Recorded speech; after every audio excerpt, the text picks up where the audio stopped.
But my manager won't listen to me. Yeah, I know the feeling.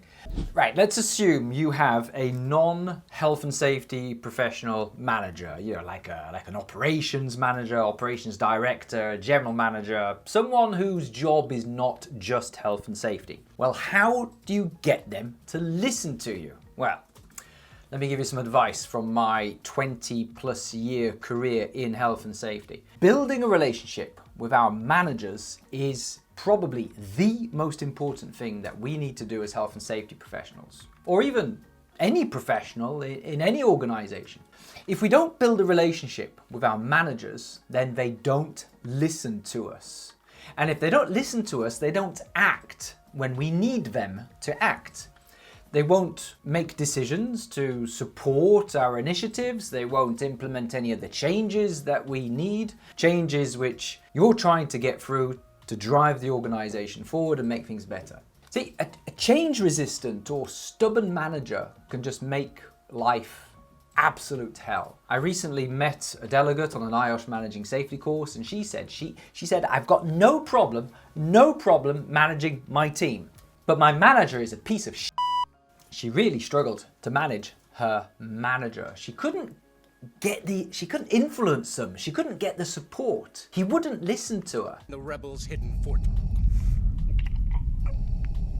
Now, she said they had all of these health and safety problems, loads of safety things which needed fixing, but she just couldn't get the support to do it. Now, there's so much we can say on this topic, and I guess it probably sounds familiar to many of you, this type of situation. It's certainly very familiar to me because I've had a few pig-headed managers. So here's where I would start. I'm going to start with something very, very basic. You need to build a relationship with your manager. And the best way to do that, do your job really well. Really well. Get your job done on time. Do your job with the minimum amount of drama, the minimum amount of complaining. If your work is sloppy, if there are mistakes, if you're making more problems than fixing problems, then your manager is going to have to step in and get all that stuff fixed. If you don't get your work done on time, if you don't do your work really well, then you're just making your manager's job harder. You're tearing me apart! What? You say one thing, he says another, and everybody changes back again! You're making your manager more stressed, and your manager is stressed enough as it is. Every time you do that, you lose a bit of influence. You lose a bit of credibility. You break trust. You break the relationship. See, if I can't trust you, Greg, then I have no choice but to put you right back outside the circle. And once you're out, you're out. There's no coming back. And also, most managers don't like people who are too negative. See, managers don't like complainers. They don't like whiners. So if you're a whiner, quit your whining. Managers like people who are positive. A positive person is a solution-focused person. They see a problem, they want to fix it. So we as health and safety professionals, we must learn to focus on solutions, not just problems. Any idiot can walk around the workplace and find things wrong. Any muppet can do that. But can you find a problem and then find a solution which works well for everybody and then assist in getting that solution implemented? So don't focus on the problems too much. In fact, choose your problems wisely. Choose what battles you're going to fight. See, you can't fix everything all at the same time. Choose one problem or 3 top problems max and bring those to your manager's attention with proposed solutions which consider the needs of other people in the business. If you bring 100 problems to your manager, you're just going to overwhelm them. So fix one thing at a time. As they say, Rome was not built in a day. It's cliche, but you know why it's cliche? Because it's bloody true. That's why it's cliche. Now this doesn't work for all managers. So let's use another example. Let's talk about a micromanager. Have you ever had a micromanager? I'm not happy, Bob. Not happy.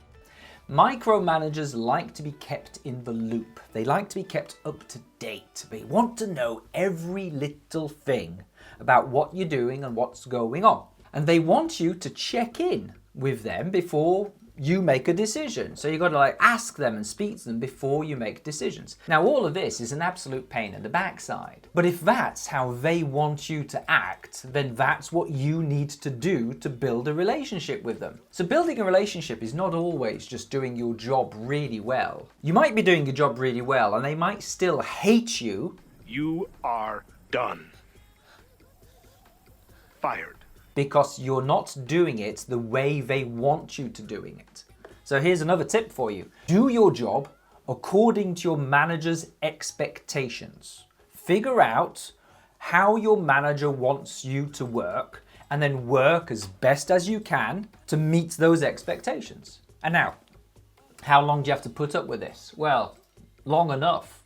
Long enough. You're going to do it for at least 6 months, maybe a year. It takes 6 months to a year to gradually build that relationship. You will gradually build credibility and gain trust. Do you mind? And they'll start to see you as someone who is trustworthy and reliable, who should be listened to. I don't know what happens when our 3-month contract ends. What would you like to have? Someone who is reliable becomes influential. You become trusted, and trusted people are people that you listen to. So don't go running to your manager with every little problem you have, because you'll lose your credibility. Instead, build a rapport with them. And then when you do bring a problem to your manager, eventually when you've got the trust and the credibility, when you do bring a problem to your manager, and you might not know how to fix this problem, you might have to ask them, what do you suggest, boss? And yeah, have you got any ideas as to how we can fix this? Chances are, right, they are actually going to listen to you because they're going to think, blimey, like Will here, Will never brings me problems that he can't fix, and well, he's really stuck on this one, so let me help him out. Like, oh blimey, it's like Will is such a positive person usually, and he's come to me with a problem. My goodness, this must be really serious. So do your job really well. Get things done on time, according to your manager's expectations. Don't go running to them every time there's a problem because you will gradually lose your credibility. Save your moaning for when it really, really matters. I hope that is useful for all of you budding health and safety professionals out there. Any questions, any comments? Hit me up in the comments below. It's over. We're safe.